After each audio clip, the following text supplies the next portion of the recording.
안녕하세요. 부르의 토크입니다. 여러분은 진정한 친구가 있나요? 자기가 필요할 때는 부르고, 그게 아니면 연락도 없는 그런 친구. 자기 일 아니면 나 몰라라 하는 그런 친구 말고 말입니다. 진정한 친구란 항상 내 상황에 관심 가져주고, 내 말을 판단 없이 들어주고 이해해주며, 내가 원하는 바를 성취할 수 있도록 응원해주는 존재일 겁니다. 100세 인생의 여정을 함께할 이런 친구가 있다면 참으로 축복받은 인생일 것입니다. 그러나 이런 친구를 곁에 두기란 쉽지 않을 뿐더러 나이가 들수록 점점 이런 친구를 찾기가 더 힘든 듯합니다. 자기 먹고 살기 바쁘다 보니 다른 사람을 위해 신경 쓸 여유도 없고, 신경 쓰고 싶어도 여력이 안 되는 경우도 많으니까요.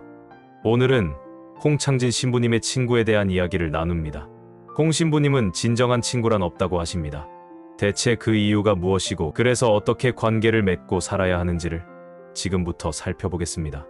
구독과 좋아요는 무료고 사랑입니다. 당신에게는 진정한 친구가 있습니까? 진정한 친구 한 사람만 있어도 성공한 인생이라고 합니다. 교도소에서 제일 큰 벌이 독방에 감금되는 거라고 합니다. 그만큼 인간은 혼자 있는 걸 두려워합니다. 그래서 본능적으로 함께할 친구를 찾습니다. 일부 청소년들은 이런 심리를 이용해 집단을 만들고는 한 친구를 표적으로 삼고는 노예를 대하듯 괴롭힙니다. 이른바 집단 따돌림, 왕따입니다. 사람이 자신이 속한 단체에서 왕따로 사는 건 습사 죽음을 미리 체험하는 것 같은 공포를 줍니다. 그만큼 사람에게 친구는 소중하고 중요한 존재입니다. 하지만 역설적으로 요즘 세상에서 자신에게 진정한 친구가 있다고 자신 있게 이야기할 수 있는 사람은 많지 않습니다. 진정한 친구라고 생각했다가 배신 비슷한 감정을 느낀 경험은 누구나 한 번쯤 있을 겁니다. 한 번은 방송 출연 중에 제일 친한 친구에게 문자를 보내달라는 요청을 받았습니다. 그때 누구에게 보낼까 잠시 망설이다가 한동창 신부에게 문자를 보냈는데 문득 이런 생각이 들었습니다. 이 동창 신부가 과연 진정한 친구일까? 과연 친구라는 존재가 내 마음을 100% 알아주고 힘들 때 정말 위로가 되어줄까? 그렇다고 그 동창 신부가 친구가 아니라는 말은 아닙니다. 다만 우리가 흔히 진정한 친구라고 했을 때 기대하는 것이 허상이라는 말을 하고 싶은 겁니다. 나는 진정한 친구를 갈구하는 것 자체가 착각이라고 생각합니다. 잔인하게 들릴지 모르지만 세상엔 우리가 생각하는 진정한 친구, 내 마음을 뼛속까지 알아주는 친구는 없습니다. 그런 친구가 없어서 외롭다고 생각한다면 오해입니다.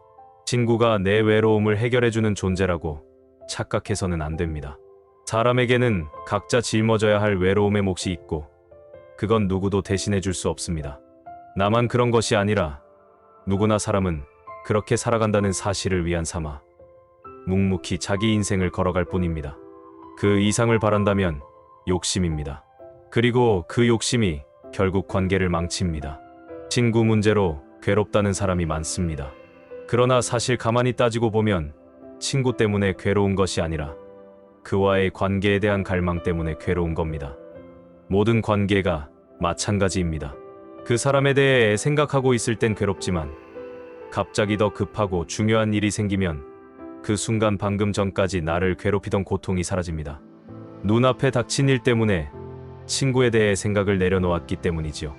그런 의미에서 볼 때 관계상의 모든 문제는 결국 그 해결의 열쇠가 내 손 안에 있습니다. 상대가 나한테 어떻게 하는가를 보기 전에 내가 상대를 어떤 마음으로 보고 있는지를 살펴야 합니다. 대개의 인간관계, 특히 친구나 가족처럼 가까운 관계에서 상처를 받는 것은 내가 생각한 만큼 상대가 나를 생각해주지 않는다는 생각에서 비롯합니다. 또한 상대에 대한 서운함에는 상대를 내 마음대로 조종하고 싶다는 집착이 숨어 있습니다. 집착을 우정이나 사랑으로 착각해서는 곤란합니다. 과도하게 챙겨주고 또 그만큼 요구하게 되면 결국 서로 감당을 못하는 관계가 되고 맙니다. 그래서 거리가 필요합니다. 가까운 관계일수록 나에게 맞춰달라고 강요하면 안 되고, 또 반대로 상대의 요구에 맞춰줘서도 안 됩니다. 결국엔 감당이 안 돼 싸우거나 서로 피하는 관계가 되고 맙니다. 관계에 집착하지 마십시오. 진정한 친구가 없다고 인생이 망가질 일은 없습니다. 내 인생에 모든 걸 줄 수 있는 친구 한 사람에게 목매달다가는 오히려 그 집착 때문에 목을 졸릴 수 있습니다. 대신 여러 친구를 다양하게 사귈 필요가 있습니다. 어느 한 관계에 집중하기보다 다양한 관계를 다방면으로 유지하는 편이 외로움을 더는데 훨씬 도움이 됩니다. 다만 여러 친구를 다양하게 사귀려면 내 마음을 상대에게 얼마큼 줄 것인가 하는 규칙을 정할 필요가 있습니다. 예컨대 직장 동료를 가족처럼 여겨서는 곤란합니다. 직장 동료는 일을 같이 하는 사람일 뿐입니다. 아무리 개인적으로 관계를 깊게 가진다 해도 일이라는 공동의 목적이 무너지면 그 관계는 오래갈 수 없습니다. 따라서 일을 떠나서 하는 부탁은 사양하십시오. 그가 상사라 하더라도 지혜롭게 피해 가십시오. 회식은 참석해야겠지만 팀워크를 핑계로 2차, 3차까지 가자는 말에는 꼭 응할 필요가 없습니다. 나를 희생해가면서까지 동료의 일을 거두는 것도 좋지 않습니다. 서로 도움을 주고받는다고 하지만 엄연히 각자 할 몫이 있는 직장에서 보상 없이 하는 근무는 결국 누군가에겐 원망으로 남게 마련입니다. 얼마 전 모 대기업 임원으로 일하다가 정년 퇴직한 어느 지인의 장례식에 갔습니다. 퇴직하고 몇 년 지나긴 했지만 전 직장의 동료나 부하는 한 사람도 보이지 않았습니다. 그가 그 직장에서 30년 근무하는 동안 얼마나 많은 사람들과 함께 했겠습니까? 그들은 다 어디에 있을까요? 직장 동료는 일하다 돌아서면 남이 되기 십상입니다. 다양한 인간관계에서 필요한 단 하나의 규칙은 모인 목적에 충실하면 된다는 겁니다. 축구 모임에서는 축구를 열심히 하십시오. 환경운동 모임에서 만난 사람들과는 사회운동에 진심을 다하면 됩니다. 그 이상의 기대는 버리십시오. 기대가 없으면 실망할 일도 없고, 기대가 없기 때문에 작은 일에도 큰 기쁨을 누릴 수 있습니다. 일정한 거리를 두는 게 방법입니다. 직장 동료는 일이라는 기준의 거리, 종교 모임에서는 서로 같은 신앙을 추구한다는 정도의 거리, 동창이나 동호회는 친목의 거리를 두는 것이 좋습니다. 마음 주고 상처받지 마십시오. 마음을 나누는 친구가 있다면 좋지만 없다면 그 마음을 자기 자신에게 주십시오. 어차피 인생의 외로움은 자기가 짊어질 일이지 친구가 대신 지어주지는 않습니다. 친구는 내 고독하고 외로운 인생을 바라만 봐줄 뿐 함께할 수는 없습니다. 어떨 땐 오히려 나 같은 성직자가 위로가 되어주는 것 같습니다. 많은 사람이 정말 힘들고 외로울 때 나를 찾는 걸 보면 알 수 있습니다. 그들을 만나서 내가 해줄 수 있는 것은 들어주고 옆에 있어주는 일 외에는 없습니다. 그러나 그들은 위로받고 평화로워집니다. 친구를 만나서 위로가 된다니 얼마나 다행한 일입니까? 꼭 사람이 아니어도 됩니다. 음악을 듣고 공연을 보고 있노라면 위로가 됩니다. 장애인에게 봉사하는 모임에서 정신없이 활동하다 보면 그 자체로 외로움이 치유됩니다. 친구에 대한 허상에서 벗어나십시오. 집착을 버리고 거리를 둘 때 되레 외로움이 줄어들 뿐더러 소원하던 관계가 전보다 더 나아질 수 있습니다. 지금까지 홍창진 신부님의 말씀을 나누었습니다. 불교 용어 중에 도반이라는 단어가 있습니다.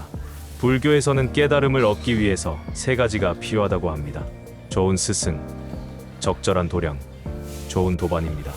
도반은 깨달음을 목적으로 같은 도를 수행하는 동지를 일컫습니다. 서양 철학자 쇼펜하우어는 진정한 우정이란 친구의 개성을 아껴주고 보호해주는 것만이 아니라 오히려 촉진시켜주고 높여준다고 했습니다. 홍창진 신부님은 비록 진정한 친구라는 허상에서 벗어나라고 말씀하셨지만 단지 외로움을 해결하기 위해서가 아니라 같은 목적을 달성하기 위해 서로에게 위안이 되면서도 정직하고 자극이 되는 관계라면 이것이 바로 진정한 친구라 할 수 있지 않을까요? 지금까지 부르의 토크였습니다. 감사합니다.